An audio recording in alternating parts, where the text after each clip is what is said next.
இன்றைய தினம் முன்னாள் பாரத பிரதமரும் வளர்ச்சி நாயகனுமான திரு அடல் பிஹாரி வாஜ்பாய் அவர்களின் 100வது ஆண்டு விழாவினை செல்வ மகள் சேமிப்பு திட்டத்தின் மூலமாக துவங்கி வைத்திருக்கின்ற நம்முடைய மாநில தலைவர் திரு அண்ணாமலை அவர்களே, நம்முடைய சட்டமன்ற குழு தலைவர் திரு நயினார் நாகேந்திரன் அவர்களே,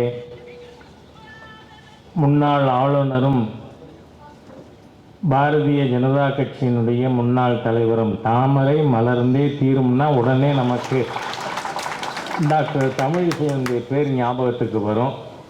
டாக்டர் தமிழிசை அவர்களே, எனக்கு முன்பாக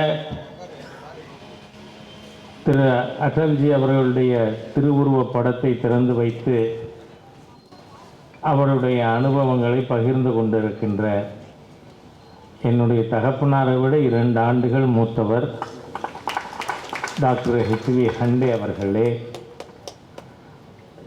மாநில துணைத் தலைவர் டால்பின் ஸ்ரீதர் அவர்களே, கரு நாகராஜன் அவர்களே, பொதுச் செயலாளர்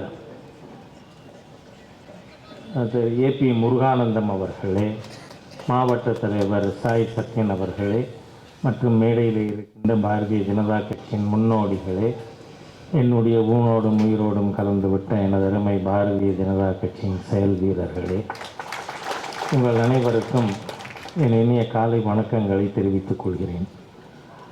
திரு அடல் பிஹாரி வாஜ்பாய் அவர்கள் ஒரு பெரிய சகாப்தம். நீங்கள் அவர் பிரதமராக ஆனதே பல கோடிக்கணக்கான மக்களின் பிரார்த்தனையின் மூலமாக அவர் இந்த நாட்டினுடைய பிரதமரானார். ஒரு சிறிய சம்பவத்தை நான் உங்களுக்கு நினைவு கூற விரும்புகிறேன். 1968 பண்டிட் தீன்தயாள் உபாத்யாயா அவர்களுடைய மறைவுக்கு பிறகு ஜனசங்கத்தினுடைய தலைவராக திரு வாஜ்பாய் அவர்கள் பொறுப்பேற்றார்கள். அன்னைக்கு ஆனந்த விகடன் பத்திரிகையிலே வந்த தலைப்பு இந்திய அரசியல் வானில் ஒளிமிகு நட்சத்திரம். அதை எழுதி அதன் உள்ளே என்ன எழுதியிருந்தார்கள்? இன்று ஜனசங்கத்தினுடைய தலைவராக பொறுப்பேற்றிருக்கின்ற இந்த இளைஞன் நாளை இந்த நாட்டின் பிரதமர் ஆவார். எப்போ எழுதப்பட்டது? 68.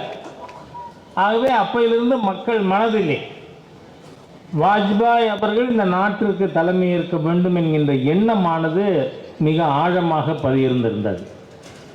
நீங்கள் பார்த்தீங்கன்னா வாஜ்பாய் அவர்கள் சூழ்நிலைக்கு ஏற்ற மாதிரியாக தான் இருக்கின்ற இடத்தையே ஒரு மகிழ்ச்சியான சூழ்நிலைக்கு மாற்றிவிடும் பழக்கம் அவருக்கு உண்டு. நீங்கள் 57 ஜனசங்கத்துக்கு 4 பாராளுமன்ற உறுப்பினர்கள். அப்போ உத்தரப்பிரதேசத்தில் பல்ராம்பூரிலிருந்து திரு வாஜ்பாய் அவர்கள் தேர்ந்தெடுக்கப்பட்டு பாராளுமன்றத்திற்கு வந்திருக்கார்.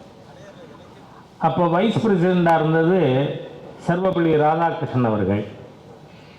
அப்போது ஜனசங்க உறுப்பினர்கள் எல்லாம் திரு ராதாகிருஷ்ணன் அவர்கள்தான் தங்களை அறிமுகப்படுத்தி கொள்ளும் பொழுது, நாங்கள் 4 பேரும் ஜனசங்கத்தினுடைய பாராளுமன்ற உறுப்பினர்கள் அப்படின்னு சொல்லி, உடனே அதுக்கு டாக்டர் ராதாகிருஷ்ணன் அவர்கள் கேட்டார், ஜனசங்கமா?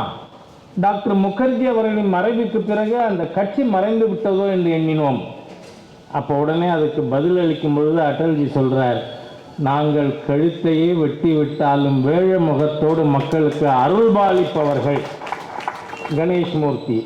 அதனால் மீண்டும் நாங்கள் 52 தேர்தலில் 3 உறுப்பினராக இருந்தோம், இப்போ 4 உறுப்பினர்களாக இங்கே வந்திருக்கோம் அப்படின்னு சொல்லி, உடனே டாக்டர் ராதாகிருஷ்ணன் அவர்களே இவ்வளவு அழகாக ஜனசங் திருப்பியும் ஜெயிச்சிருக்கு அப்படிங்கிறத அவர் ப்ரெசண்ட் பண்ணாருன்னு நினைப்பாங்க.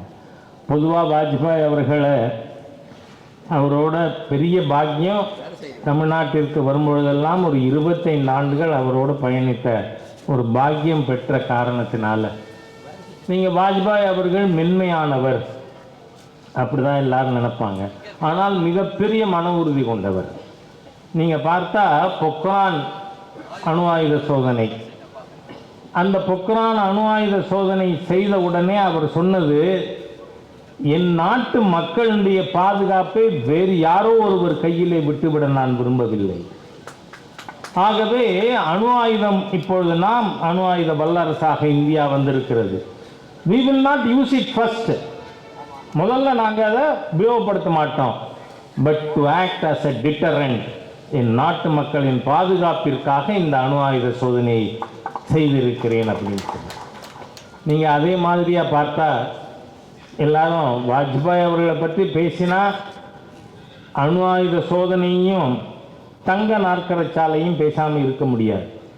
ஆனால் இந்த தங்க நாற்கரச்சாலையை பற்றி ஒரு பிரபலமான ஆங்கில வாரிதழ் அவங்க இது பற்றி எழுதுகிறாங்க. நீங்கள் முதல்ல இவ்வளவு பெரிய பட்ஜெட்டில் ஒரு தங்க நாற்கரச்சாலை கொண்டு வர முடியும் அப்படிங்கிறதே வாஜ்பாய் அவர்களுக்கு தான் மனதில் உதித்தது. ஏன்னா அது அந்த பத்திரிகை எழுதுகிறது, we don't know how Vajpayee is going to mobilize this large an amount of 28,000 crores. இன்னைக்கு ஒரு திட்டங்களும் அந்த 28,000 கோடிக்கு மேலே தான் இருக்குது. ஆனால் அன்னைக்கு இந்த 28,000 கோடிங்கிறது முதல்ல மத்திய அரசாங்கத்தின் மூலமாக கொண்டு வந்த தி லார்ஜஸ்ட் இன்ஃப்ராஸ்ட்ரக்சர் ப்ராஜெக்ட். ஆனால் அந்த பத்திரிகை அதில் என்ன எழுதியது, but other than Vajpayee no one could even imagine such a project அப்படின்னு. ஆக அவருக்கு எப்பொழுதுமே நாட்டு மக்களுடைய பிரச்சனையை புரிந்து அதற்கான தீர்வு காண வேண்டும் என்பதிலே தீவிரமான எண்ணம் கொண்டவராக இருந்தார். இதில் நான் உங்களுக்கு ஒரு பர்சனல் அனுபவத்தையே சொல்கிறேன். 95 டிசம்பர் 31 நாகர்கோவிலிலும் 96 ஜனவரி 1 ஹொசூரிலும் அடல்ஜி அவர்கள் பொதுக்கூட்டத்திற்கு ஒப்புக்கொண்டிருந்தார். ஆனால் என்ன ஆச்சு, டிசம்பர் 31 அவரால் டெல்லிக்கு வர முடியவில்லை லக்னோவிலிருந்து.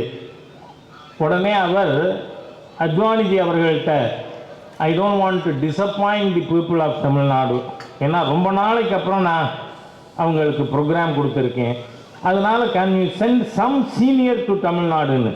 நீங்கள் பாருங்கள் the greatness of Advaniji, why somebody I will go myself அப்படின்னு சொல்லி 95 டிசம்பர் 31 அத்வானிஜி அவர்கள் நாகர்கோவிலுக்கு வந்தார். ஜனவரி 1 திரு மார்கரெட் தாட்சர் இங்கிலாந்து நாட்டு பிரதமரோடு அவருக்கு மங்களூரில் மிகப்பெரிய ஆர்எஸ்எஸ்னுடைய பதசஞ்சலன் 1 லட்சம் ஸ்வயம் சேவக் யூனிஃபார்மில் பங்கு கொள்ளக்கூடிய நிகழ்ச்சி இருந்தது. அதனால் ஜனவரி 1 ஹொசூருக்கு அடல்ஜி வர்றேன்னு ஒத்துக்கொண்டார்.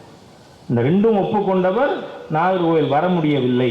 அப்படிங்கிறதுனால நீங்கள் பார்த்தீங்கன்னா இரவு 10 மணி நாகர்கோவிலில் அத்வானிஜி அவர்களுடைய கூட்டம் முடிஞ்சு அவரை கெஸ்ட் ஹவுஸில் விட்டதுக்கப்புறம் நான், அண்ணன் இலா கணேசன் அவர்கள், திரு KNL அவர்கள் 3 பேரும் அப்பவும் அம்பாசிடர் தான். அடல்ஜியோட அத்வானிஜியோட நம்ம பண்ணதெல்லாம் அந்த காலத்தில் செக்யூரிட்டி முன்னாடி டிரைவர், பின்னாடி காரில் 2 பேர். அப்போது நாங்கள் 3 பேர் பின்னாடி நாகர்கோவிலிருந்து கிளம்பி ஹொசூருக்கு போகிறோம். நீங்கள் யோசிச்சு பாருங்கள், தமிழ்நாட்டிலேருந்தே 1 கோடியிலிருந்து இன்னொரு கோடி தான். ஆனால் எவ்வளவு நேரமாச்சு, மறுநாள் மாலை 6:30 மணிக்கு நாங்கள் ஹொசூர் போய் சேர்கிறோம். நீங்கள் பார்த்தீங்கன்னா அடல்ஜி அவர்கள் மிகப்பெரிய சிவபக்தர். ஹொசூரில் மலைக்கு மேலே ஒரு சிவன் கோவில் இருக்குது. அந்த சிவன் கோவிலுக்கு போய் நம்ம தமிழ்நாட்டில் எப்படி நாம் பட்டையாக விபூதிட்டு இருப்போமோ அந்த மாதிரி சிவ தரிசனம் பண்ணிட்டு கெஸ்ட் ஹவுஸில் உட்காந்துருக்கார். அப்போ தான் நாங்கள் 3 பேரும் போய் அங்கே இறங்குறோம். आइए मित्रों, आपको रिसीव करने के लिए मैं आया हूं. நண்பர்களே வாங்க, உங்களை வரவேற்கிறதுக்காக நான் ஏற்கனவே உட்கார்ந்துருக்கேன். எதுக்காக இது சொல்ல வரேன், நாகர்கோவிலிருந்து முதல் நாள் இரவு 10 மணிக்கு கிளம்பிய எங்களால் மறுநாள் ஹொசூருக்கு மாலையிலே 6:30 மணிக்கு தான் போக முடிஞ்சிருக்கு. அவ்வளவு தூரம் ரோடும் சிங்கிள் ரோடு, அதே மாதிரி டிராஃபிக்கும். அந்த டிராஃபிக்கில் நீந்தி போகிறதுக்கு இன்னைக்கு நாகர்கோவிலேருந்து ஹொசூருக்கு 9 மணி நேரத்தில் போயிடலாமா இல்லையா? இதுதான் அடல்ஜி அவர்கள் நமக்கு விட்டு சென்றிருக்கின்ற திட்டம். நீங்க அதே மாதிரி பெங்களூர்ல தேசிய பொதுக்குழு கூட்டம் நடக்குது. அதில் வாஜ்பாய் அவர்கள் பேசும்பொழுது சொல்கிறார், அப்போ இன்னும் பிரதமர் ஆகல. அந்த பொதுக்குழுவில் பேசும்பொழுது சொல்கிறாரு, நாம் விவசாயிகளை பற்றி நினைக்கும் பொழுது ஆண்டுதோறும் அன்னைக்கு கணக்குக்கு 10,000 கோடி ரூபாய்க்கு காய் கனி மலர்கள் ஆண்டுதோறும் அழுகி வீணாகிறது. அதனால இந்த நாட்டில் நாம் விவசாயிக்கு எப்படி அவருக்கு மினிமம் சப்போர்ட் பிரைஸ், குறைந்தபட்ச ஆதரவு விலை கூட்ட வேண்டுமோ அதே போல இந்த விவசாய உற்பத்தி பொருட்களை சேமிப்பதற்கான சேமிப்பு கிடங்குகள் இந்த நாட்டிற்கு அவசியம். நீங்கள் பார்த்தீங்கன்னா 98 அடல்ஜி அவர்கள் ஆட்சிக்கு வந்த பிறகு அவர் மேற்கொண்ட மிகப்பெரிய நடவடிக்கை கோல்டு ஸ்டோரேஜ் ஸ்கீம். ஆகவே இந்த நாட்டு மக்களை பற்றியே எண்ணிக்கொண்டிருந்த ஒருவர் பிரதமராக வந்தால் நாட்டு மக்களுக்கான திட்டங்கள் கிடைக்கும். தன் குடும்பத்தை பற்றியே எண்ணிக்கின்ற வந்தால் பையன் வேணா துணை முதல்வராகலாம். நாட்டு மக்களுக்கு ஏதாவது பிரயோஜனம் இருக்குமா? இருக்காது. அந்த அளவிற்கு நீங்க பார்த்தால் அடல்ஜி அவர்களுக்கு எப்பொழுதுமே அதுலேயும் ஒரு திட்டத்தை நிறைவேற்ற வேண்டும் என்பது மாத்திரமல்ல, அது சரியான வழியில் தான் எண்ட்ஸ் ஜஸ்டிஃபை மீன்ஸ் என்பதை ஏற்றுக்கொள்ளாத ஒரு தலைவர் திரு அடல்ஜி அவர்கள். ஏனென்று சொன்னால் காங்கிரஸ் பிரதமராக திரு நரசிம்மராவ் அவர்கள் இருந்தார்கள். நீங்கள் நரசிம்மராவுக்கும்